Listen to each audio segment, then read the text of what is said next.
So, heads or tails? I will go with heads.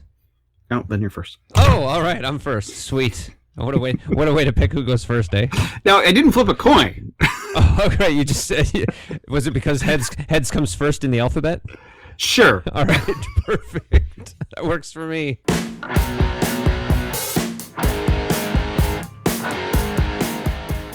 Welcome back to Poutine Politics, Canadian issues served with cheese curds. My name's Adam. My name's Mike. And Mike, before we get to our topic, there's some follow-up. So do we have follow-up now? We have. Don't sound so enthusiastic about it. All right, sorry. Yay, follow-up! Yay, follow-up! All right. So, our episode on the alcohol laws. Right. So we made a mistake. What's the mistake? We have to correct it. So, you know how the change that happened recently with the two cases in Ontario where the section of the criminal code was struck down as unconstitutional because the two accused were trying to use the automatism as their defense, apparently, and this is from a listener of ours who is a lawyer and sent me a copy of the decision of the ruling. So we were talking about involuntary intoxication, and it very much has to do about voluntary intoxication. Okay, and reading the ruling, what the argument is that while the two accused that were appealing their decisions did become voluntarily intoxicated. It was that the decisions that they made while intoxicated were involuntary. But they made the decision to get intoxicated. And so that's apparently more so why people are up in arms about this situation, because it does potentially open the door to people getting drunk, potentially assaulting somebody in any way, shape, or form, and then trying to say, well, I wasn't in control of my faculties when I did it, or whatever. So interesting. It's get everything else that I read on it. Yeah. I mean, everything. Like, I didn't go to one source. I went to like 4. And they all said it was autonomism, not... Well, it's still automatism because so in the ruling here, it says automatism is defined as a state of impaired consciousness rather than unconsciousness in which an individual, though capable of action, has no voluntary control over that action. So, for instance, in the case of Sullivan, it's in his case he became intoxicated after he was attempting to commit suicide. So he had consumed a heavy dose of prescription drugs, and then he stabbed his mother. And he was saying, and so the defense that he had was that because he was under the influence of the drugs that he had taken to try and commit suicide, that he did not voluntarily essentially follow through with those actions where he attacked his mother. And so that's where the automatism defense came in, because he says the assault on his mother was not him, essentially. I see. Okay, so my interpretation of the law was misleading, to put it mildly. It's that it's not necessarily involuntary intoxication, but it does still have a very, very high standard, where I don't believe alcohol would be one of the cases. Yeah, I get. I mean, I get it. Yeah, that's fine. I mean, it's the clarification in the minutia, but I'll say it this way. Yes, thank you for that listener to point out the correct fact that it doesn't automatically mean involuntary, and that there are exceptions to that involuntary. However, the general overall point is that alcohol will not be the one that you won't be able to say that you got drunk and got away with something. Yeah, and that's the important thing. I would certainly hope not. Right, like, it's my understanding, everything that I've read about this, and my issue was, I don't want to see somebody getting drunk and then using this as an escape clause, because I don't think that's, from my understanding, that's not going to fly. Right. So, anyways, thank you to Brian, who was the listener that Thank you, Brian. sent us the information, and I decided that we would make that clarification or that correction when we recorded next. So here is our correction on that information. So now let's get into our topic, Mike. We're going to talk something serious today. Mm-hmm. We're going to talk about the Proud Boys, which we previously established. I have no idea what the Proud Boys are, and maybe I do. I don't know. Let's find out. Well, let's. What do you think the Proud Boys are? Let's start there. I have no idea. Let's just throw it out there. Based on the name, what do you think it is? Really, I have no idea. So, the Proud Boys. We're just gonna get right into it. The Proud Boys are classified as a far-right neo-fascist organization that was founded in the United States by a Canadian. Well, okay. The far right neo-fascist organization. And they went with Proud? They went with Proud Boys. Isn't that more a left-leaning LGBTQ thing? Yes. Well, I guess pride is, as opposed to proud. And I know that obviously they definitely sound like the same word and come from the same root, but are not necessarily used the same. Okay. So what you're saying is it's like, I forgot that it was like that, but it's different than forgotten. It's totally okay, perfect. Yes. 10 out of 10. You're right. I mean, like, okay, the reading that I was doing, because I don't research these things, because I'm not a scientist, but I trust scientists, is that the term Proud Boys comes from the name of a song called Proud of My Boy, which is from Aladdin, the original Disney movie from 1992, which was not actually in the movie because the scene was cut out. Don't ask me. That's what all the information that I was able to read told me, that's where they got their name from, which really doesn't make any sense to me, but that's what it is. Apparently, name is derived from a song called Proud of Your Boy. A far-right, neo-fascist organization got their name from a song from a Disney movie. Okay. Now, it's important to note that the Proud Boys don't view themselves as white supremacists, but as protectors of Western values. Well, yeah, because white supremacists are bad, whereas if they're protectors, they're good. That's right. You are correct. Now, part of the reason why they don't necessarily view themselves as white supremacists is because they don't limit their membership to just white men. Okay, there are people of other ethnicities and people of color and things like that are members of the Proud Boys, because the Proud Boys, quote unquote, sell themselves more so as quite openly actually, as a chauvinistic society. Okay. All right. So that believes that men are under siege, and that things as they are occurring and things as they are changing in the Western world is emasculating men. Okay. All right. I'm just taking mental notes here. All right. Do you want me to start punching holes through it, or you want to go?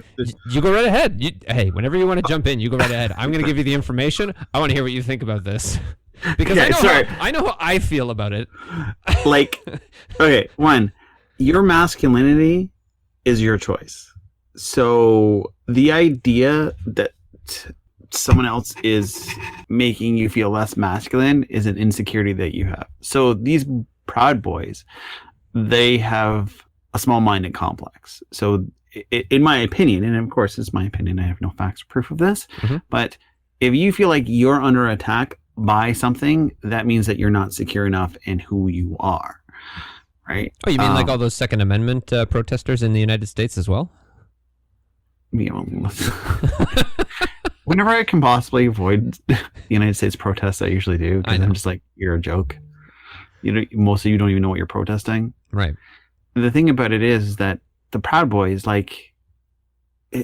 your masculinity is only under attack if you allow it to be under attack. I get that you want to keep the things the way that they were. I understand that. But there are things that if you don't like change, I'm sorry, everything changes. Like, nothing that was the way it was. This has been going on for years and decades and decades and decades and decades and decades. So Yeah, I understand that, they want to preserve white Western culture. I said white culture. Look at me, Western culture, but Western culture is not old world culture. This is new world culture, Right. right? Well, so is it the European culture that you're actually trying to preserve? Is that what you're really trying to say? Well, and it's like I'd say old school European culture, right? Like, I mean, because again, which the Europeans have grown away from. Right. Exactly. I know. That's why I say old school. Like, like I could point that kind of what you're saying back to, let's say, the 2015 election, when, it was the whole old stock Canadians thing, right? That came up during the debates during the election in 2015. And it's like, that sounds really terrible. Old stock Canadians. Are you proud to be an old stock Canadian, Mike? An old stock Canadian? Yeah. Wait, am I in that demographic range now? Well, technically, no, because old stock doesn't mean that you are old. It means that you are essentially multi-generational from Canada, right? Like your background is European. You've been in the country your family's been in Canada for, multiple generations. And it was viewed as a dog whistle at the time. Let's just put it that way. It was because that was the old stock Canadians thing also came out around the same time when the conservatives were like, we're going to create this barbaric cultural practices snitch line and stuff like that, right? And it's like, wow, that's not a dog whistle at all. Good job, good job, conservatives. Oh man. So wow, oh man. Sorry, I have a problem with people feeling like male privilege is a problem. Just like, if you think you are better than somebody for any reason, your mistake as a group. I hope you have the confidence in yourself that you think that you're the best person you can be. I'm not saying that. What I'm saying is that as a group, do I think that white males are better than African females? No. Yeah. Is there a difference between a male and a female? Without getting into all the realm of all the different gender types and things like that, generally speaking, yes, there's a difference between men and females. I'm not going to deny that. I'm not going to try to pretend. Right.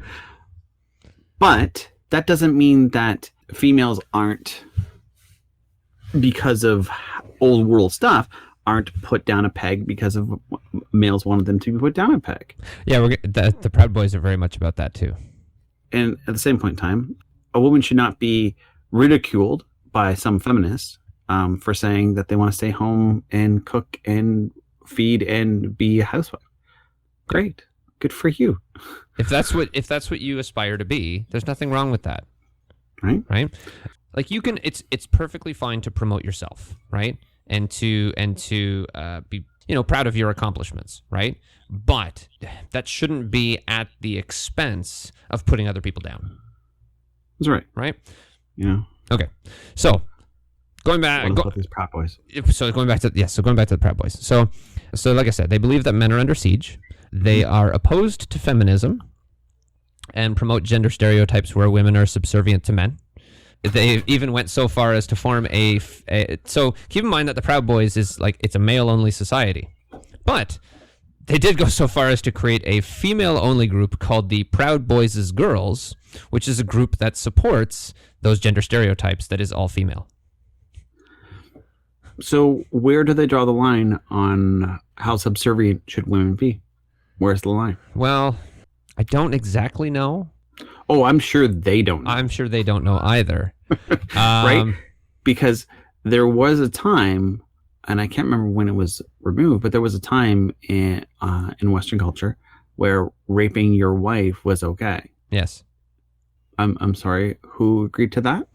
Well, the patriarchy did at the time, right? It was whoever was in charge did at the time. Right? Like, that's disgusting. So, right? Sorry, I mean, yeah, so like, that's something that the Proud Boys, probably some members, and I don't want to speak to all of them, some members within the Proud Boys probably want to see something similar like that reenacted. That's gross. They probably don't have a line saying this is where we want to draw it. Right. Because they know that they would lose members that way. Yep. And it's also probably something they would like. Well, maybe not to the point of rape, but like where a woman has to do whatever a man says, so to speak. it's just like spare the rod, spoil the child. Some people interpret that as being, if you don't hit your children, they're spoiled brats. Right. I disagree with that. And that's how we feel that we've replaced the rod with a timeout, right? But it's basically reflection time, right? You want to teach the kids not to do it again. Now, you can smack them, and hopefully they learn. But if they think about it, that's more powerful than if you just smack them. Right? That's right. Yep, of course. Because thinking about it will help change behaviors. Yeah. All right. You ready for some more contradictory information about the Proud Boys? They're full of it. Well, here we go. Okay, so the group promotes political violence. Shocking. However, they defend their violent response by stating that it is a logical response to violence from the left at right-wing events. We do understand. Like, let's make sure we're clear on something. The left is always less violent than the right. Let me make sure we're clear on this. And it's not because, like, the left isn't as extreme. I'm not going to say that. There are definitely groups within the left of the spectrum that are as extreme as the right of the spectrum, the far right of the spectrum. Yeah, we'll go PETA, just PETA, and I'm done. But the difference, though, is that generally speaking, you're going to get a person on the left that wants to hug a tree. Tree huggers are not violent. Generally speaking, on the right, you're going to get somebody with a gun. Guns kill people. Now, those are wide-ranging generalities, but when you say, what does a left-wing protester look like? They're going to say tree hugger. There's a reason for that. Mm-hmm. And a right-wing protester is somebody who has a gun trying to say, you'll take away my gun from my cold, dead hands. Right. That's the big difference, right? Right-wingers are generally more blue-collar, and they live off the land from the standpoint of, they want to eat everything they see, whereas the left wing is going to eat vegetables and things that fall from trees. That's very generalized. Very generalized. Very general, but I get it. I get what you're saying. Like, that's the idea, hey, right? Man, so just because I've been a vegetarian for like 8 months doesn't mean I don't think about beef every now and then. I'm not saying like all vegetarians. I'm not grouping them all. I'm not saying that you're one because you're not the other. It's just are you serious? Like, you're trying to knock down the left by being more violent from the right? Like, yeah, exactly. When has more violence equaled less violence? Like, I don't understand. So here's where I will introduce you to the founder of the Proud Boys, whose name is Gavin McInnes. Okay. So Gavin McInnes, as I said, he's Canadian, or he was Canadian. I don't know if he technically is Canadian anymore. I assume he is, but anyways, the interesting thing about this guy is he's actually he was co-founder of a website called The Voice of Montreal, which actually turned into Vice. Really? Yes. So technically, this guy is a co-founder of Vice, which was founded back in 1994. He left the company back in 2008, and it appears that during his time with Vice, he was kind of like the, not stereotypical, but he was kind of almost like the token right-wing person. Because back in the day, Vice Media was apparently was very hipsterish. And yeah. he's a pretty hipsterish looking guy even today. Like, if you look at him in the beard and the mustache that can almost be turned into he could almost curl his mustache, and the suits that he wears and just his overall look, it kind of screams that early 2000s hipster look, right? So, like I said, he was kind of their token right-wing person. But it seems like since he left Vice, he's almost become more and more, further to the right. So, like, for instance, some of the stuff that he's said in the past, that kind of, you can kind of see the root here where he eventually became the founder of the Proud Boys. So, in particular, there was an interview that he had with the New York Times where one of the comments he made was, "I love being white, and I think it's something to be very proud of." Which, okay, fine. I don't have a problem with that. But then he later attempted to couch his remarks as ironic humor in a letter to Gawker, telling the website that his remarks were a joke and adding, "It's unfortunate that people in the know are taking it so seriously. I thought we were on the same page. Baby boomer media, like the New York Times, is a laughingstock, and we should do whatever we can to ridicule it." So apparently he was joking to the New York Times. Or was he? I don't know. He has Islamophobic sentiments. There was a quote, maybe it's not in this article, but there was a quote in there basically where he he did not deny the fact that he is an Islamophobe. He created a video while working for Rebel Media called 10 Things I Hate About Jews. Rebel Media. Yes, well, yeah, exactly.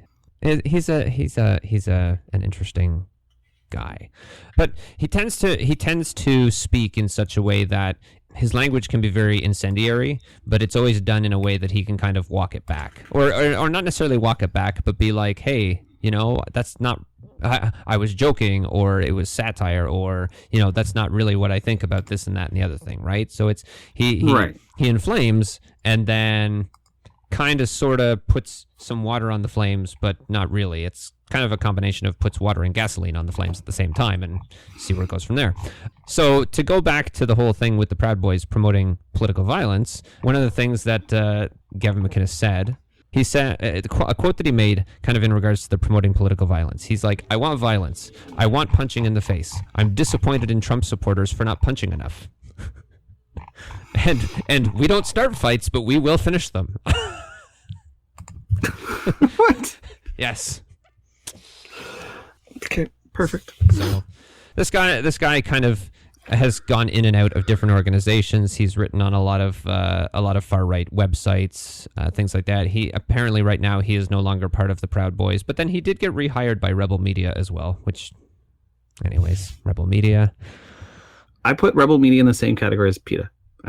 Okay. Yeah, fair enough. They're both garbage. All right. They don't do what they're supposed to do. So, Mike. Yeah. After all this, do you want to become a member of the Proud Boys? Good Lord, no. Okay. Do you want to know how you become a member of the Proud Boys?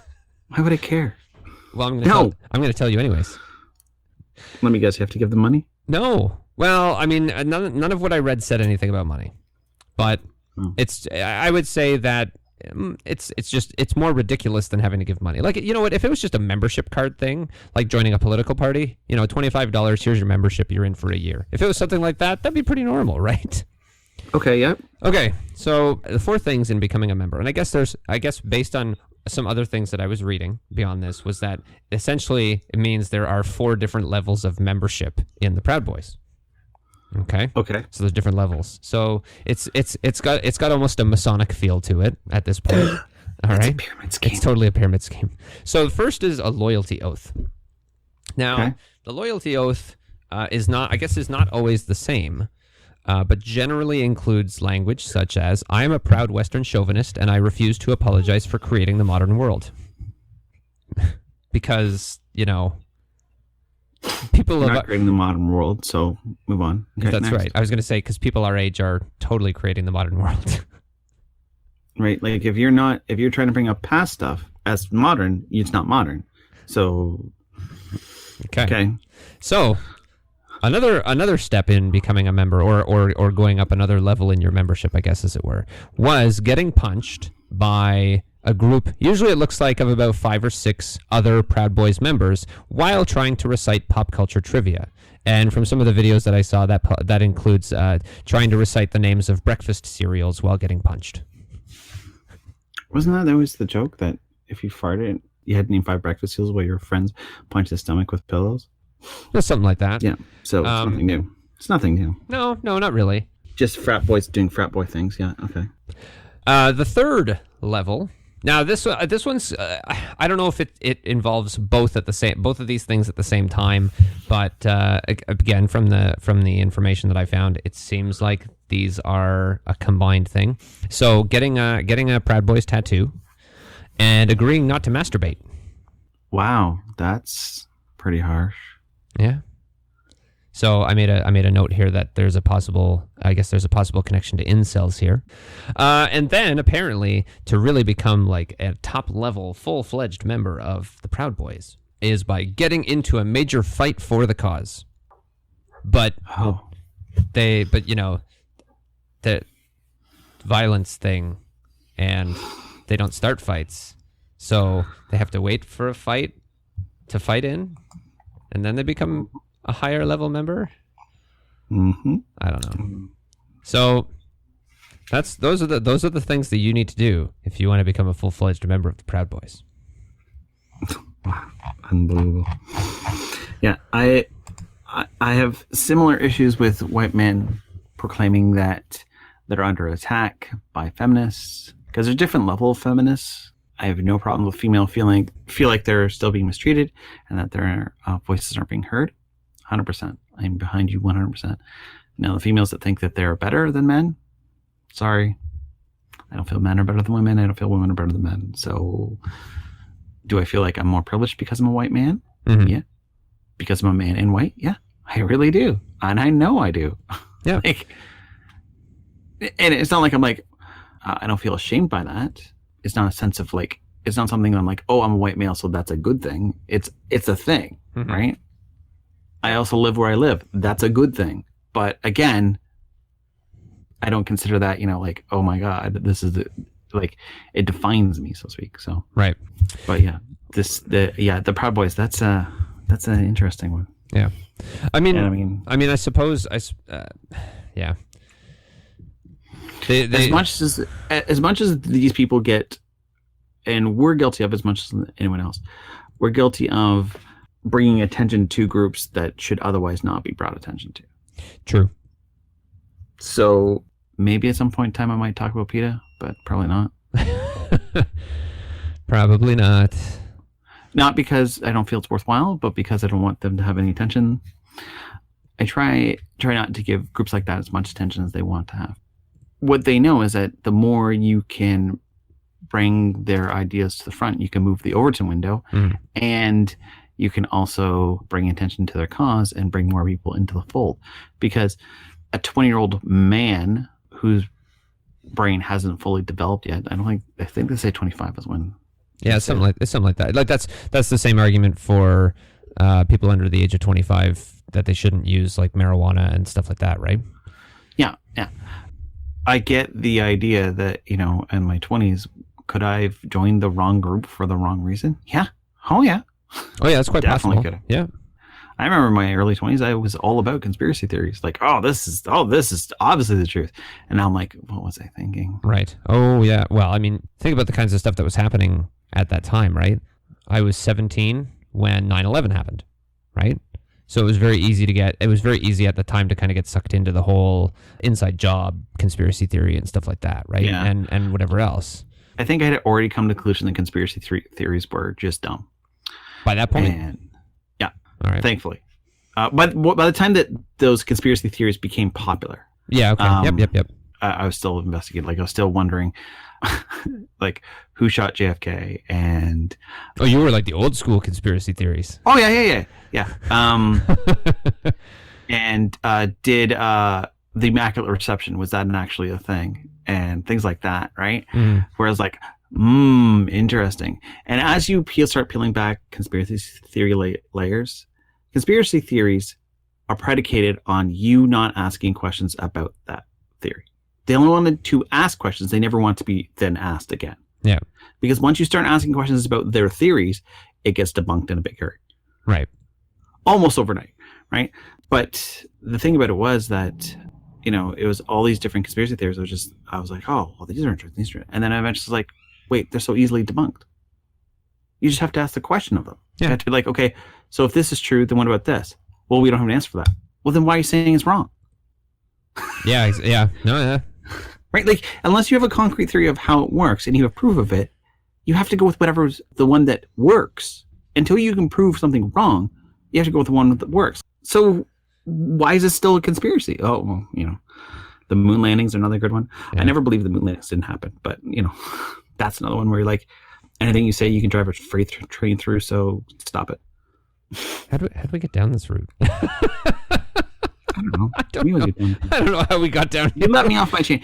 And let me rant. I will rant. Yeah, I know that.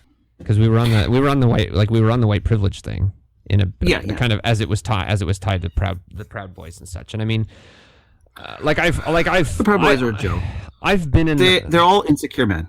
Yeah, if you're part of the Proud Boys, you're insecure. Like, I have to admit, I've been in that position probably a couple of years ago. Like, especially when the whole Black Lives Matter movement started. Okay, I was kind of one of those people that, naively was like, well, all lives matter, right? I did. I can be honest about that.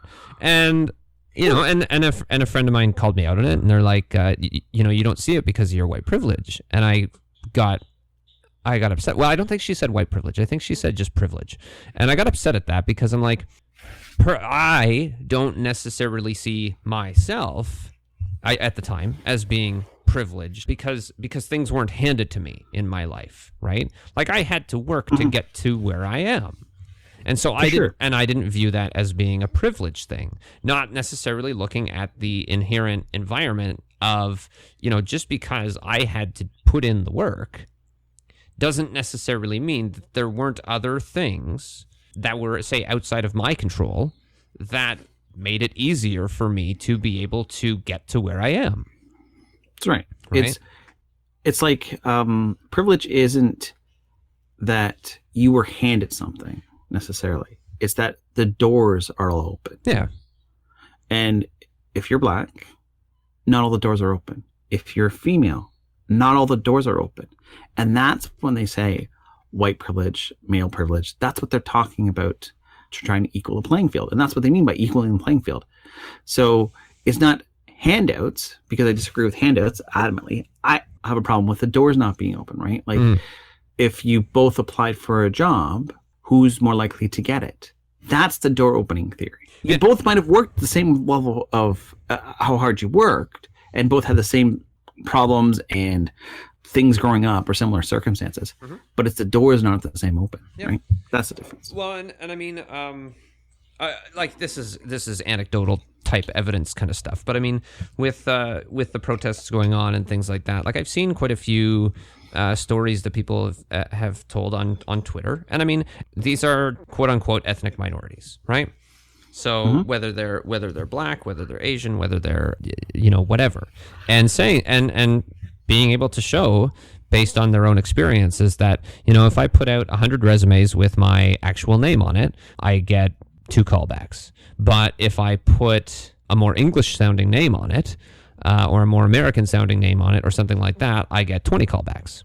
Or instead of if I have a name that sounds African American and I put out my resumes and then I change it to a name that sounds more suburban white family name, that again, that the second resume with the fake name is going to get more callbacks than the resume with the real name. Even though obviously the rest of the information that's going out there, the actual what should be the important information in the resume, the qualifications and the prior work history and the schooling and is all the same. It was one of the big reasons why the valedictorian, like one of my best friends in high school, changed his name from Tan Ta to Andrew. Because when he started working in fields, it helped him out immensely. Yeah. Because he was able to, that's what he said, was one of the big reasons why. And his wife told him that. I was like, oh, that's a good point.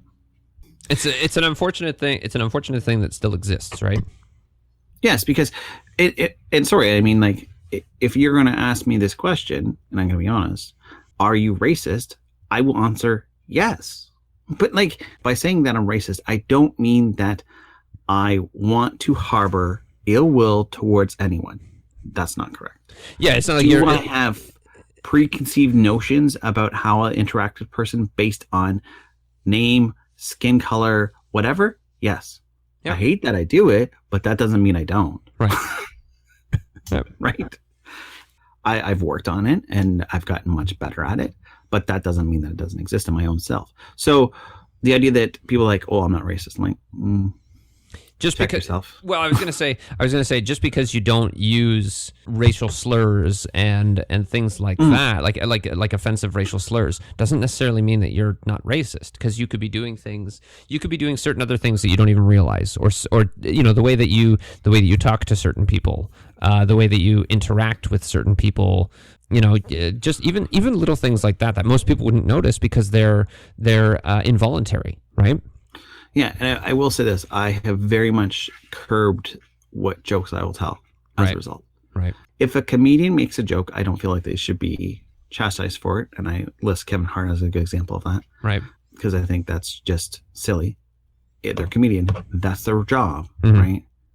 They shouldn't be vilified for it. Right. But at the same point in time, if you're not a comedian where you're getting paid to do that, It's not okay. Right.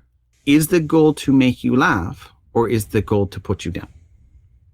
Yeah. Now, some people say, well, like, it can get really bad. I'm like, yeah, it probably could. And you know something? Don't promote them. Like, just don't go to their shows. You don't like them, right? Like, voice your opinion with your bank account. Yep. Right? So that's your voice. They have theirs, you have yours. All right. Well, I guess we kind of covered both of the topics that I was thinking about a little bit. Yeah, the Proud Boys are just absolute garbage. Yeah. Yeah, that's how I feel. The reason why I made the decision, it's like, okay, I'm going to start with the Proud Boys as what I wanted to talk about, was an interaction on Facebook, because it was, it was one of the local news pages on Facebook, and it was an article saying, well, no, actually, I guess it was a letter that someone wrote saying that Canada has to do better to become an equitable society. And the person comes out and says, well, according to an article I read, it says that we don't keep race-based records on fatal shootings, like on police shootings. And I guess the person in the letter quoted something from Amnesty International. And between myself and another guy, we're like, hey, look, here's all the information that shows that the numbers are being tracked. And his response to it was, your articles don't mention race. And so I went into the article that I posted and the articles that the other guy posted and took pictures. And I'm like, hey, look, obviously you didn't read the article, because here's where both articles mention race. And the guy's profile picture is, he's wearing the traditional black polo shirt with yellow piping of the Proud Boys. They have a particular logo and a particular polo shirt that they wear, and doing like the whole OK symbol thing that apparently has become a symbol of white supremacy. But they're not white supremacists. Right. Anyways. Sure they're not. That's why I got to deciding. Just white culture. Yeah, no, Western culture, Mike. It's Western culture that they're trying to protect. Anyways, I mean, if you were trying to protect Western culture, then wouldn't you be trying to protect indigenous culture, technically? Because that was the first Western culture. Listen. I'm just saying. I'm just throwing it out there. I want to cherry pick the time. That's right. Western culture from the time of Christopher Columbus to now.